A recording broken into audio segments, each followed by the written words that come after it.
বিচার এতদিন হয়ে গেল পাইনি, কিন্তু মানে আমাদের প্রত্যেকের কথা হচ্ছে বিচারটা চাই, বিচার দিতেই হবে। এই সময়কে, এই সিস্টেমকে এর উত্তর দিতে হবে, যাই হোক না কেন এর উত্তর আমাদের চাই। আমাদের নারী সুরক্ষা আমাদের প্রাথমিক কর্তব্যের মধ্যে পড়ে, এবং সেই জায়গা থেকে ওই মেয়েটি কেন, এরকম ঘৃণ্য ঘটনা যেন কোনো মেয়ের সাথে, আমার পাশের বাড়ি, আমার পরিবার, কারুর সাথে এটা না হয়।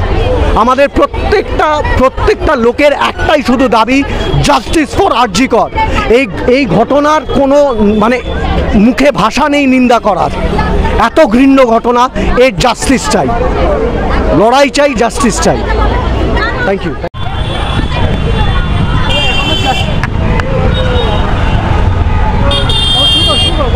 চলতে চলতে হ্যাঁ,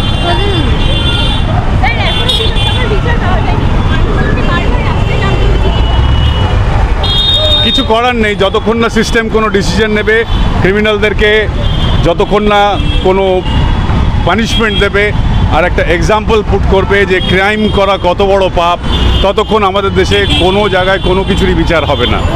we want decision and a punishment to the criminals who have offended.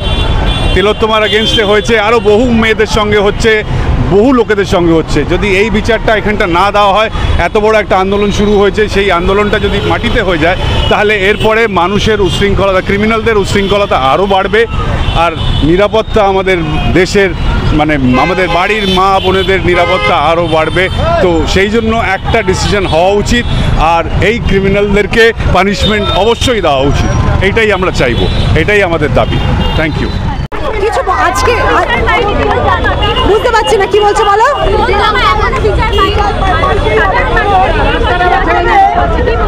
কিছু বলার নেই। যারা এটাকে ডিলে করছে তারা ভাবছে দিন যত এগোবে তত বোধহয় প্রুফ আরো নষ্ট হবে। সত্যি সেটা হয়, কিন্তু মানুষের আবেগ নষ্ট হয় না। গোটা পৃথিবী যেভাবে আছে আমাদের পাশে, প্রত্যেকটা মানুষ যেভাবে পুরো বিষয়টা ইগোতে নিয়েছে, এটা কোনোদিন বন্ধ হবে না। এটা শেষ না দেখা অবধি।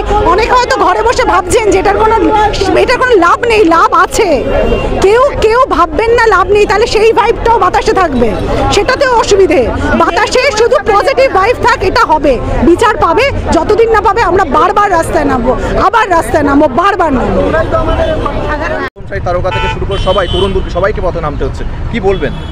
এটা হবার ছিল, তার কারণ কোথাও একটা ভেতরে পুঞ্জীভূত ক্ষোভ মানুষ কাজ করছিল আর কি, দীর্ঘদিনের অনেক ঘটনার বিচার না পাওয়ার ফলে, এবং সেগুলোকে ডাইলিউট করা, সময় নিয়ে সেটাকে মানুষের মন থেকে মুছে যাওয়ার যে একটা রাজনৈতিক প্রক্রিয়া, it's absolutely part of the politics. যে কেমন করে আমি মানুষের মনকে হ্যান্ডেল করবো, ম্যানুফ্যাকচার করবো, যে মানুষের কী চাহিদা হবে সেটা আমি ম্যানুফ্যাকচার করবো। এই ম্যানুফ্যাকচার করবার জন্য যে সমস্ত মস্তিষ্কগুলো কাজ করে, যে সমস্ত রাজনৈতিক মস্তিষ্ক কাজ করে, এখানে তেমন মস্তিষ্ক কাজ করছে না। কারণ এর ভেতরে একটা কালেকটিভ আনকনসিয়াসনেস সারা বিশ্বজুড়ে, মানে আমি এটা ধর্ম নিরপেক্ষভাবে বলছি, আমি জাতি নিরপেক্ষভাবে বলছি, আমি বয়স নিরপেক্ষভাবে বলছি, পেশা নিরপেক্ষভাবে।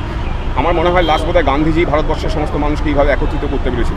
এত বড় জাগরণ অন্তত আমার জীবনে নেই, আমি দেখিনি আর কি, তোমরা তো দেখোই নি আর কি।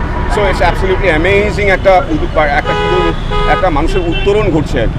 মানুষ যে তার অধিকার ছিনিয়ে আনবে, এটা যেমন খুব স্বাভাবিক এবং সত্য ঘটনা। এই সত্য ঘটনাকে এতদিন ধরে রাজনৈতিক নেতা-নেত্রীরা অস্বীকার করেছিল, যার ফলে মানুষের ভেতরে এই ক্ষোভ আজকে বেরিয়ে এসছে। এবং যতদিন না পর্যন্ত এর একটা সঠিক জায়গা, সঠিক মস্তিষ্কে পৌঁছানো যাবে, সঠিক মস্তিষ্কে পৌঁছানোটা খুব জরুরি আর কি এই মুহূর্তে। সেখানে কোর্ট, সিবিআই সমস্ত ইনস্টিটিউশন আমাদের হেল্প করবে বলে আশা করি। না হলে পরে ততদিন ধরে এই আন্দোলন চলতে থাকে।